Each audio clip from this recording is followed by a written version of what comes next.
Good morning, my friends. Welcome to another episode of the Extraordinary Family Life Podcast, where we're talking about everything to make our lives extraordinary. And today we are going to talk about sleep, because it's having a much more significant impact on the quality of our lives than many of us think it does. There's things that are seemingly unrelated. For example, some might be feeling irritable and stressed. Some might be feeling depressed or anxious. Some might be struggling or just kind of dragging themselves through the day and not realizing that for them, it's actually the quality of their sleep. And it's pretty fascinating what an impact this can have in a big way. So I'm up recording right now before the sunshine, and awake, energized, and alive, feeling fantastic. And I wake up the vast majority of days really energized. And sometimes when I have a 3-year-old elbowing and kicking and kneeing me in the back all night, sleeping have you ever noticed that? Little ones like to sleep perpendicular in between parents so they can punch one and kick the other. But even on those days, you can get up and you can generate some energy, because most of the time we're sleeping really well. And I don't pop out of bed like, woohoo, excited. I always have that kind of sleep inertia, groggy few minutes, right? And you just move your body. And your body's like a dynamo, right? Remember, I did an episode and talked about that. Your body's like a dynamo. You start moving that body, and boy, it wakes you up and you get going. It's awesome. But these healthy practices make a huge difference. And so I want to encourage you to take the quality of your sleep very seriously. And the reason why is because it's a chance for your body and your mind to renew. Part of it literally renew, where your cells are regenerating, and like your entire body system is like it recreates itself, right? The old cells die off, the new ones come in. There's also a cleansing process that happens while you sleep. And so quality sleep obviously brings renewal on a cellular level, and just kind of on a mental level too. It goes through your whole body and just kind of gives it a chance to rest, recover, reset, renew, and cleanse. So there's a lot of toxins, a lot of junk that just comes by being alive, right? Just we get all that in there, and the body cleanses it at night.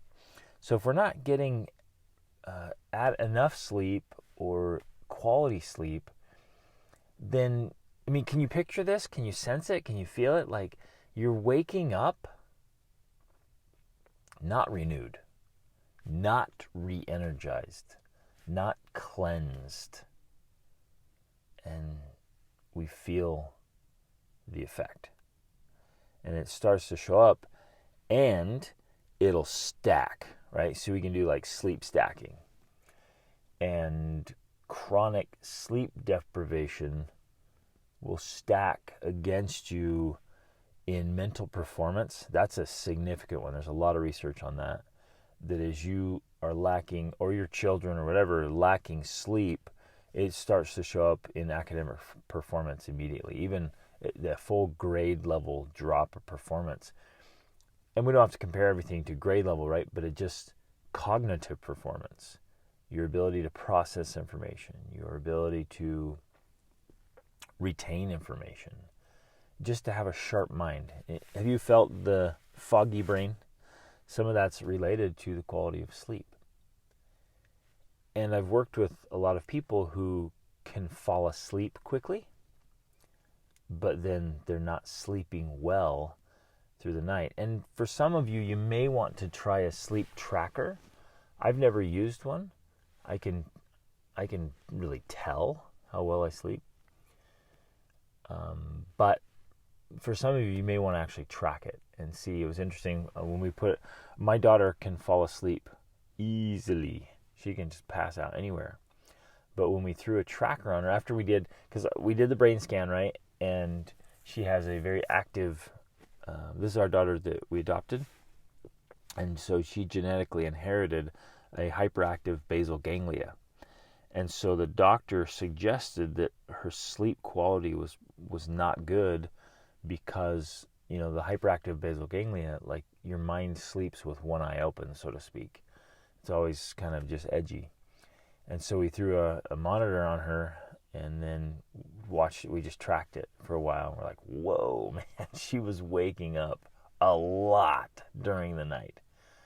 And it was really important. It was insightful. So some of you may want to try a tracker just to observe how well you're doing in your sleep cycles and getting sleep.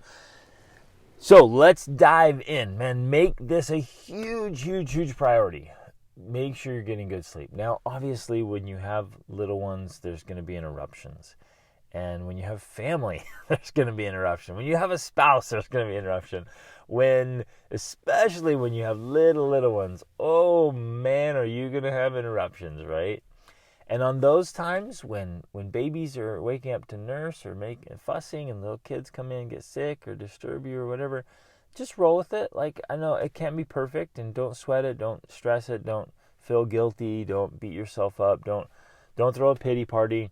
Like, on those days when it doesn't happen, say, oh well, not that big of a deal, let's go. I'm going to generate some energy, because all these other areas of your life you're getting dialed in as well, right? You're eating well, and you're exercising, you're moving your body, you're having time during the day for recovery, for meditation, for yoga, for just journal writing, your gratitude practices. All those things just make such a big difference. And I'm just going to throw in a few strategies here that just work, and they're backed by research, and they're just super helpful in getting the quality of sleep we all need, so our bodies can recover. We can, for the most part, wake up renewed and energized and alive. In a big way, the quality of your sleep is determined by the way you go to sleep, the way you get into sleep. And I want to offer some suggestions on getting into sleep. What's interesting, you guys, we're always training for greatness. Everything is training. Well, we're always training. Some of us are not training for greatness. We're training for mediocrity or struggle. You've heard that quote by Will Durant. It says, excellence is an art won by training and habituation. Great sleep is an art won by training and habituation. And mediocrity is an art won by training and habituation. Patheticness is an art won by training and habituation. Basically, whatever we are doing, we train ourselves into. And that's true with how we go to sleep and how we sleep. The body's amazing. It is so incredible. From the coldest climates on earth to the hottest ones, from all these different lifestyles, the body can adapt and adjust, and it's incredible. So for the most part, the way you're sleeping, you've trained yourself into that. And I realize there's different body types, and there's some effect there. But I also realize that, whether you're a night owl or an early bird or anything in between, the vast majority of it is brought about by training. You just trained and conditioned yourself into those things. I would like to invite you and challenge you to really try to get to bed earlier and get up earlier. Just across the board with the research and working with thousands of people across the planet and studying the lives of high performers. Really, truly holistic, successful people. There's just the pattern. You'd have to be blind, deaf, and dumb not to notice the pattern. Early to bed, early to rise works. Some of you trained and conditioned yourself into late, but it seems to me that the quality, let's say you take 7 hours, right? 7 or 8 hours, which is the range. Anywhere between 6 and 8 for adults. Teens may need a little bit more, but not exaggerated. They're not needing 12 or like the little ones do. They can get 10 or 12, and they'll sleep that way joyfully. But 6 to 8 is a good range. So don't be fretting if some nights you just get 6. In fact, sometimes my body will pop up. When I get quality sleep, I'll pop out of bed. And those are the days I feel awake, energized, alive immediately at 6 hours. And that happens more often to me the earlier I get to bed. So if I'm getting to bed regularly at 9:30, once or twice a week, I'll literally pop out of bed ready to go at 3:30, which is fantastic for me. I love it. Then I have more time. I can just really get after it, and I feel great. And it seems to me, from working with all the people and all the research, the quality, 7 hours and 7 hours isn't always equal. If you were going from 1 a.m. to 8, that may not be as helpful as 10 to 5. There's something about getting to bed before midnight, and there's different research on it about, especially if, like, for men, man's body produces testosterone, which is like the running system that just runs everything in the man's body, from stamina to recovery, all of it, right? And the man's body will produce testosterone in that nighttime range. In fact, if I remember it right, it was about 10 p.m. to 2 a.m.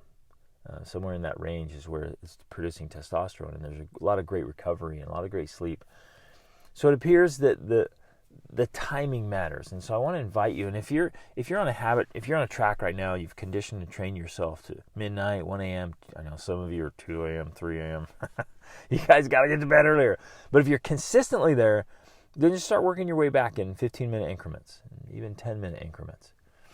And try it. Just try to get back down to a better schedule. Now, you've also conditioned yourself into being busy, doing something in the night, and it's hard when you have the mindset on that and you've been doing it for a while. You're just like, well, I have to do all those things. When will I do those things? I won't be able to do those things.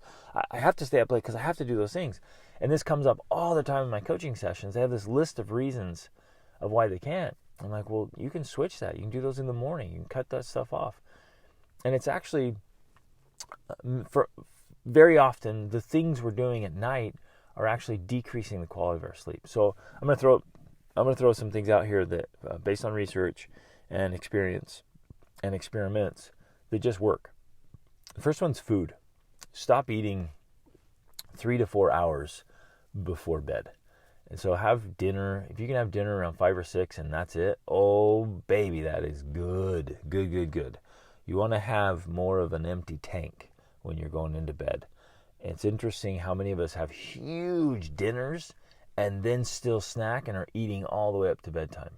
And that's disrupting the quality of your sleep. So cut that out. If you're feeling a little bit hungry, you might want to make kind of an herbal fusion. You take something like a mint or a chamomile, or we love roasted dandelion, and you put a little grass-fed butter in there with it, a little organic cream, a little bit of monk fruit for sweetener, and that's so good for your body and your brain. It will not, if you use like a monk fruit or erythritol, it won't get in your blood sugar, it won't kick you, and that won't even kick you out of intermittent fasting, which I'm doing all the time.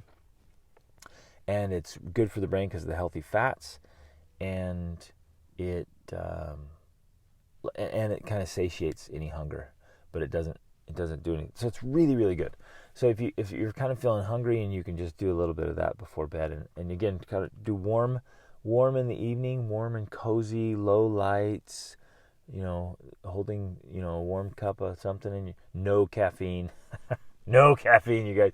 Caffeine is tanking your quality of sleep, even if you're doing it in the morning. Like, just caffeine just spikes your body and it makes it dependent on that. It's just a bad cycle. There's a lot of research on that, tons and tons of great research on that. But no caffeine. If you drink caffeine, man, make sure it's in the morning. But then you're setting up your dependence on it for the day too. So I just don't do caffeine. We can create and generate natural sources of energy. So have something warm, low lights and warm, going to bed right. You're going to lead yourself into sleep. And in the morning, bright lights, cold water, or cold jump in the lake, or go outside when it's cool. That wakes you up. It gets your body alert. So kind of have that warm in the evening, cold in the morning. So no food. Cut that out. Next is screen time. 2 to 3 hours before bed, shut off the screen time. And I know that's a big one for a lot of people. There we are on our screens, whether it's on social media or looking things up or working or watching movies or whatever. But I promise that one is a game changer. Changes the light that's coming into our brain and kind of activating our mind, which will keep it thinking about things later, make it either making it difficult to sleep or difficult to stay in deep sleep. So cut off screen time, cut off work to maybe an hour or two, and most of us are working with screens, so it shuts that down. But cut off the work and let your mind start to relax in the evening. Spend some time in low lights, just having conversations. Connect with your spouse. You guys, you need time to be friends, if you know what I'm talking about.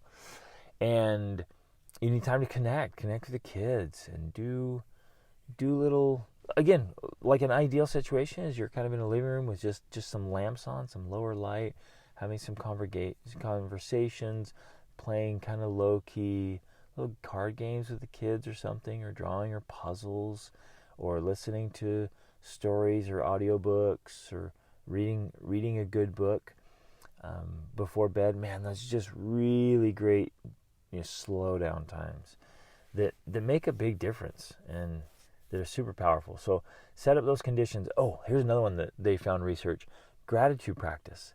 They took these people and did all this research, and they had a group of them just write down gratitude or express gratitude before bed. They just name a few things you're grateful for that day.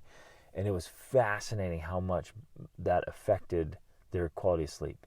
Just getting into a grateful state of mind was able just to, man, it's just so calming, and just being in that gratitude. There was lots of research on it, actually, and they reported sleeping way better because of a gratitude practice. Here's another one that we've learned from our own experience and working with others. Many of us have a hard time going to sleep at night because our mind is just processing all these things we have to do. So if you keep a little notepad next to your bed and just jot them all down. If you have your calendar, just kind of get it all on schedule. But that probably the easiest way is a pen and a paper, just a little notepad, and just jot things down when you have ideas, when your mind's because what happens, you're busy going all day, and then you start to settle down. Your mind's like, boom, what about all these things? It comes activated and gets alive. So just keep a notepad there and jot down a whole bunch of things. Just get it all down, and the mind can go, oh, okay, I can relax now because it's written down, and I don't have to try to process it or retain it. Other little hacks: try to make your room as dark as possible. Black that baby out. We bought dark curtains. You can put a little piece of black tape over any lights that are in there. Just cover things up. Make sure it is dark. The darker, the better. It's actually been shown that the colder, the better. So if you can get your room down to, like, they said the spot on target is 68 degrees. So get it a little cooler at night, and then maybe get some blankets if you want to get more cozy that way. My friends, invest in a high quality mattress and pillow. You'll spend about a third of your whole life in that bed. So it's worth investing in it. It'll help your body, and it'll help with sleep. So we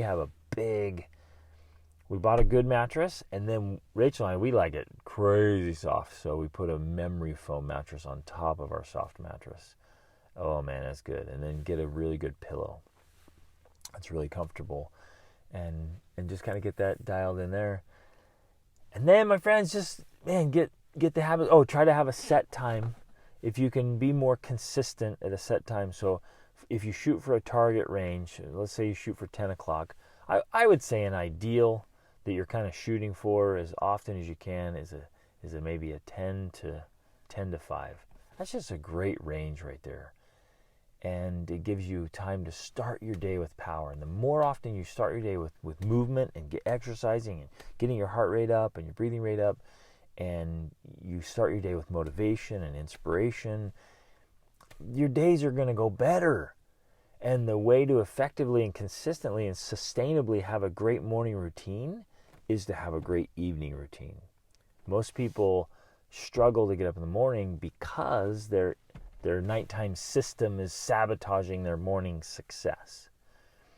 And for the most part, it's just being more diligent and disciplined and consistent in the night, making it a bigger priority. Say, hey guys, love you all. This is great. I'm getting to bed.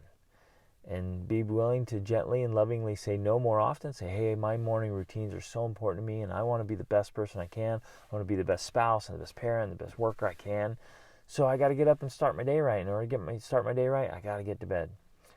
And if I personally can get in bed around 9:30 and do a little reading, spend some time with Rach, like, that's gold, my friends. Oh, yes. And then I sleep deeply and well, and then I get up, start moving my body, and I feel awake, energized, and alive, and my brain is alert, my body is alert. I can tell I've been renewed and recovered, and man, does it make a huge difference. Again, if your training is off, just start moving it back incrementally and getting up earlier and going to bed a little bit earlier. And as you move that schedule back over, just watch what happens to your recovery, just the way you feel mentally and emotionally and physically. It's important. So take your sleep seriously, the quality of your sleep especially, and do what you can to get that dialed in, just so you feel great all the time. And the research is there, my friends. It not only affects the quality of your life, mentally, like your brain actually functions better, physically you feel better, emotionally you feel better, but it also will affect the longevity.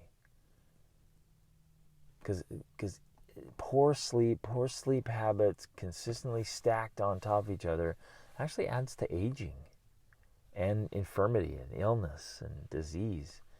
There's a lot of research around this. So if you want to live a long, healthy, energized life, get to bed at a good hour and sleep really well. So I've shared a few key things. Try them, experiment with them, give them a shot. Like, make this a priority, and don't listen to your excuses right now, and don't listen to your stories about, well, I can't do this, and I've always been like that, and oh, I can't pull that off. You totally can. And you just have to decide. You have to make it a priority. You have to work with yourself and your stories and your schedule, and you have to work with other people. I get it. And tell them, like, let them know how important it is. Get the TV out of your room. You got a TV out of your room? Get that thing out of your room. I'm saying this with love and firmness. Get that thing out of your room. Your bedroom is for two things, right? And they both start with S. That's what that's for, man. And get your work out of there. If you got piles and stacks of work and stuff and things and projects, get it out of your bedroom. Your bedroom needs to be that place for sleep and recovery and the other good stuff. And just make that important. It's so good. Oh, it's so good. And so do that, my friends, and watch how much more it'll help you feel, and do it consistently. You gotta get in there and get this pattern, get the new training in, and you'll feel so much better and have more stamina and vibrancy and be able to show up consistently where you need to show up, at work and at home, and be there and be all in. Love this stuff. Love you guys. Remember, every day we're training for greatness. Reach upward.